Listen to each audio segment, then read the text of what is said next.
What's up, guys? Welcome back to NorCal Cycling 2, and welcome back to Couch to Crit. This is kind of a fun one today. So last week we did my very first group ride down in San Jose. I went down there with Jeff, had an absolute blast. It was kind of a spicy group ride, a little bit of a competitive one. The name of the group ride was Spectrum.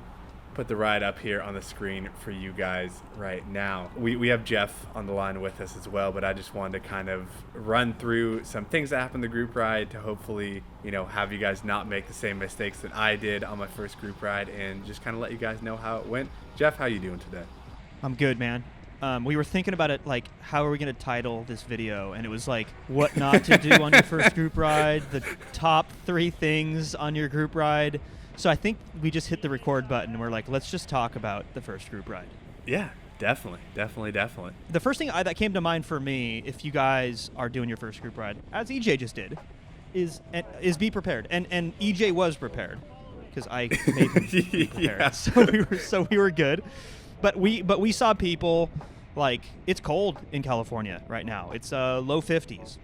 That's probably like 11 degrees or something like that for you centigrade folks. Yeah. It's cold. And we saw people with, like, no warmers on. And it's like, man, like, there's no way that they're comfortable, right? Like, that's... Yeah, like, what are you doing? Yeah. So that's part of being prepared, is being dressed appropriately. And then also, like, bring enough food and bring enough water. This Spectrum is 60, 75 miles, and I saw people with, like, 1 bottle. And, like, yeah, look, you do your thing. I get it, but I know that's not the most effective nutrition strategy, is, like, 1 bottle of water and no gels. So definitely. And let me touch on that real quick, too. Yeah. I kind of made a mistake. Jeff and I talked about this when we were out there. But I only brought 1 bottle of mix. My other bottle had water, and then I just had a ton of snacks stuffed in my back, like in my back pockets. But for me, being someone who's new to riding around people, still, learning bike handling skills, stuff like that, it was way harder than I anticipated to get to my snacks. So in hindsight, I think what would have been smarter is to have mix in both of those bottles to make sure I'm getting calories. So I don't have to, because to eat. I totally remembered. Yeah. Like, eating in a pack is hard. And I think, okay, if we have that clip, I don't know if your GoPro is recording. I do. So yeah. Insert clip right now, EJ. Future EJ. Oh man, dude, it's been so hard to eat. I had to drop back just to get food in, which... No, I noticed you. I came back, made sure everything was cool. You should probably get in the habit of not having to drop back to eat, because then you're not paying attention to what's going on up the road. But it's a skill, just like anything else. Yeah. Just by yourself, try to ride the white line and eat with 1 hand. I like to eat with my right hand. That way your left hand is still on the front brake. It's a lot better stopping power. So yeah, eating in a pack is tricky. In case the audio didn't pick it up, my suggestion was, like, eat and ride the white line by yourself. Once you get comfortable with that, do it in a small group, and then do it in a much larger group, because we had to fall off the back of this Spectrum ride in order for EJ to eat some snacks. And I liked your pro tip there, EJ. Like, fill up the bottles with mix, because getting the calories in from a bottle is so much easier than trying to, like, unwrap a bar and then chewing. Like, chewing and eating while you're doing an effort is tough. Oh my! Like, I almost choked on this waffle that I just put in my mouth. Like, I haven't really. You almost dropped it too. I did almost drop it as well. I was kind of all over the place. But yeah, in hindsight, just letting you guys know, if you're going out there for your first group ride, put mix in both bottles. Take that from someone who struggled to get their calories in and was kind of bonking halfway through this group ride. So yeah. That's And eat a lot. I know I harp on this all the time, but guys, between 60 and 100 grams of carbs per hour for maximum performance. Third thing that came to mind when we're talking about preparing for group rides is your equipment. That's another part of the preparation, is your equipment, because I don't know if we have any fancy B-roll. Maybe you can scour the GoPro footage for something each maybe, day. yeah. But, like, just folks with, like, bald tires, or just, gears that are clicking, bouncing around all over the place, stretched chains. Like, you have to think about the folks you're riding with, because in these in these big, fast, hard-fought group rides, you're right next to people. It's basically a race. Yeah.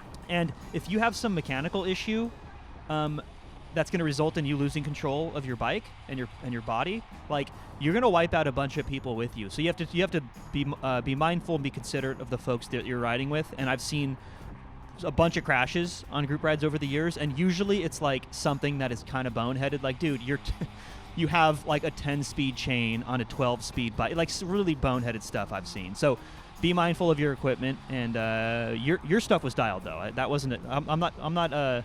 That was an issue, but that gives us a good segue to the final point that I wanted to make. Is I guess kind of two things.